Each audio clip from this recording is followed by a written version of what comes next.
Kalau saya menyebut jam tangan Jepang, mungkin yang langsung terlintas di kepala kalian adalah nama-nama besar seperti Seiko atau Grand Seiko. Sebagian dari kalian mungkin juga langsung teringat Citizen, Casio, atau Orient. Dan memang itu tidak salah. Brand-brand tersebut sudah menjadi wajah utama horologi Jepang selama puluhan tahun dengan reputasi yang kuat, kualitas yang teruji, dan distribusi yang mendunia. Mereka mendominasi market dan menjadi pintu masuk bagi banyak orang untuk mengenal jam tangan Jepang. Tapi pertanyaannya, apakah hanya itu? Bagaimana kalau saya bilang bahwa di balik nama-nama besar tersebut, Jepang masih menyimpan dunia horologi yang jauh lebih dalam, lebih kecil, dan jauh lebih jarang terdengar, bahkan oleh kolektor sekalipun. Ada brand yang hanya memproduksi puluhan jam dalam setahun, dibuat secara handmade oleh master watchmaker. Ada juga yang berani keluar dari pakem desain Swiss dan menciptakan identitas visual yang benar-benar unik. Dan hari ini kita akan membahas 5 nama yang menurut saya wajib kalian kenal jika kalian ingin melihat sisi lain dari horologi Jepang yang lebih eksklusif dan penuh karakter. Selama ini, industri jam tangan Jepang selalu identik dengan produksi massal. Nama-nama seperti Seiko, Citizen, dan Casio dikenal luas karena inovasi teknologinya yang luar biasa. Mulai dari quartz, spring drive, solar, hingga radio control dan GPS. Jepang memang menjadi simbol efisiensi, presisi, dan kemajuan teknologi dalam dunia horologi. Namun di sisi lain, ada sisi Jepang yang sering terlupakan. Sebuah budaya yang sangat menghargai craftsmanship yang dikenal dengan filosofi Takumi, yaitu dedikasi untuk menyempurnakan satu keahlian sepanjang hidup. Filosofi ini tidak hanya hidup di dunia seni atau kerajinan tradisional, tetapi juga masuk ke dalam dunia jam tangan. Bedanya, mereka tidak mengejar produksi dalam jumlah besar. Mereka justru memilih untuk membuat sedikit, tetapi dengan perhatian ekstrim terhadap detail. Dan disinilah kita mulai mengenal dunia micro brand dan independent watchmaker Jepang yang menawarkan sesuatu yang jauh lebih personal dan eksklusif. Kalau kalian pernah mendengar nama Hajime Asaoka, kalian pasti tahu bahwa beliau adalah salah satu independent watchmaker paling dihormati di Jepang. Jam buatannya dikenal sangat eksklusif dengan harga yang bisa mencapai ratusan juta hingga miliaran rupiah dan seringkali hanya diproduksi dalam jumlah yang sangat terbatas. Masalahnya, jam-jam tersebut hampir tidak mungkin dimiliki oleh kolektor biasa, baik karena harga maupun ketersediaannya. Dari situlah lahir Kurono Tokyo. Brand ini didirikan dengan tujuan yang cukup sederhana, yaitu menghadirkan desain khas Hajime Asaoka ke dalam bentuk yang lebih aksesibel, tanpa menghilangkan karakter artistiknya. Meskipun berada di segmen yang lebih terjangkau, Kurono tetap tidak bisa disebut sebagai produksi massal. Hampir setiap rilisnya dibuat dalam jumlah terbatas dan seringkali langsung sold out hanya dalam hitungan menit. Salah satu daya tarik utama Kurono terletak pada desain dialnya. Penggunaan breguet numerals, jarum bergaya klasik, serta permainan warna yang khas menciptakan identitas visual yang sangat kuat. Bagi kalian yang mencari dress watch Jepang dengan sentuhan artistik dan karakter yang berbeda, Kurono Tokyo adalah salah satu nama pertama yang layak untuk dipertimbangkan. Kalau Kurono identik dengan dress watch modern yang artistik, maka Kue Kyoto membawa kita mundur ke era yang jauh lebih klasik, tepatnya ke tahun 1940-an. Brand ini berasal dari Kyoto, sebuah kota yang dikenal dengan tradisi dan keindahan budayanya. Dan hal itu terasa sangat kuat dalam setiap desain jam yang mereka buat. Kue banyak mengambil inspirasi dari military watch klasik dengan tampilan yang sederhana, fungsional, namun tetap memiliki karakter yang hangat dan penuh detail.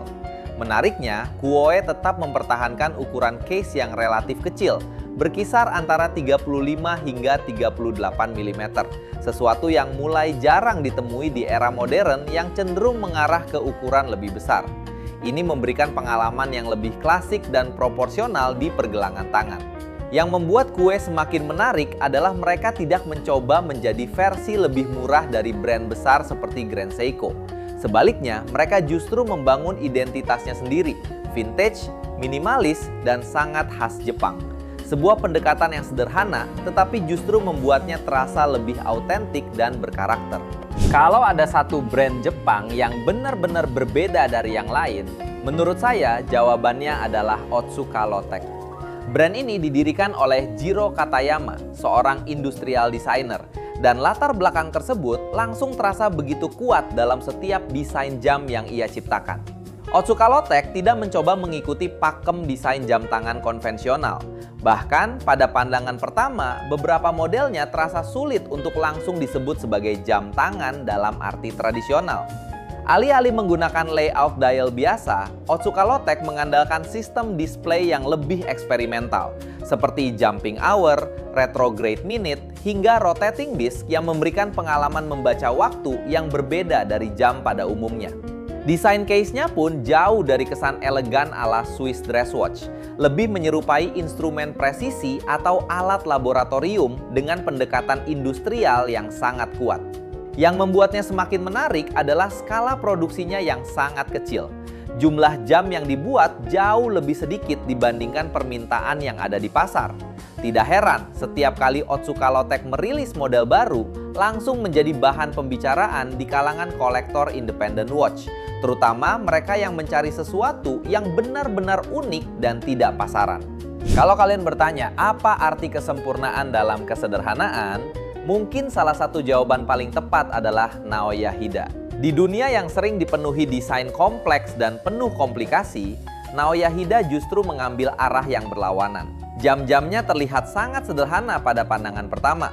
Dial putih yang bersih, angka klasik yang rapi, serta layout yang minimal tanpa elemen yang berlebihan. Tidak ada warna mencolok, tidak ada detail yang berusaha menarik perhatian secara instan. Namun, justru disitulah letak keindahannya. Setiap proporsi pada jam Naoya Hida dipikirkan dengan sangat matang. Mulai dari jarak antar indeks, ketebalan font, hingga keseimbangan visual secara keseluruhan. Tidak ada yang dibiarkan kebetulan. Setiap detail diperiksa dan disempurnakan secara manual, mencerminkan standar craftsmanship yang sangat tinggi. Produksinya pun sangat terbatas, biasanya hanya puluhan hingga sekitar 100 unit per tahun. Karena itu, banyak kolektor harus menunggu bertahun-tahun hanya untuk mendapatkan kesempatan membeli satu. Dan pada akhirnya, yang mereka cari bukan sekedar jam, tetapi sebuah bentuk kesempurnaan yang tenang dan understated. Brand terakhir ini mungkin terasa paling berbeda dibanding yang lain. Namanya Minase. Yang menarik, Minase sebenarnya tidak lahir sebagai perusahaan jam tangan. Mereka berasal dari industri manufaktur alat presisi, sebuah bidang yang menuntut tingkat akurasi dan detail yang sangat tinggi. Pengalaman panjang dalam dunia engineering inilah yang kemudian mereka bawa ke dalam horologi. Dan hasilnya langsung terasa berbeda. Kekuatan utama Minase terletak pada finishing case yang luar biasa.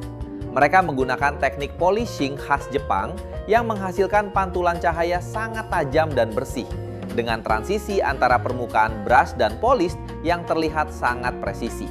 Selain itu, banyak model Minase menggunakan konstruksi case in case, di mana bagian dalam dan luar case dibuat terpisah, menciptakan struktur yang lebih kompleks dan unik. Dialnya pun tidak kalah menarik.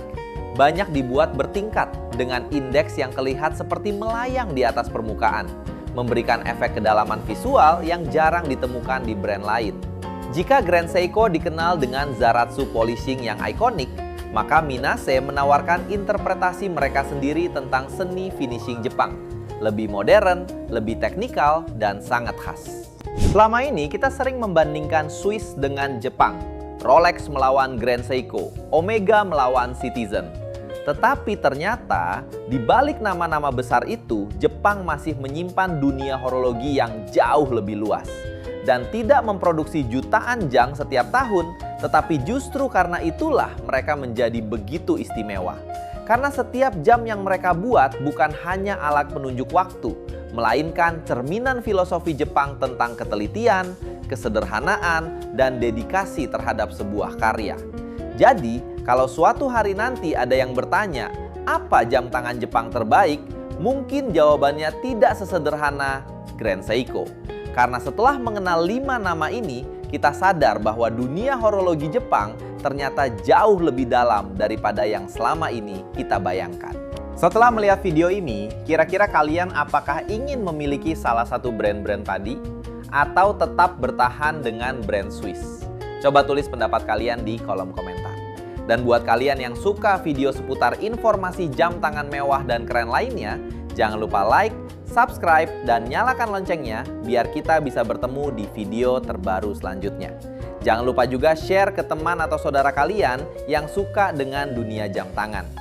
Dan kita ketemu lagi di video selanjutnya. See you, bye-bye.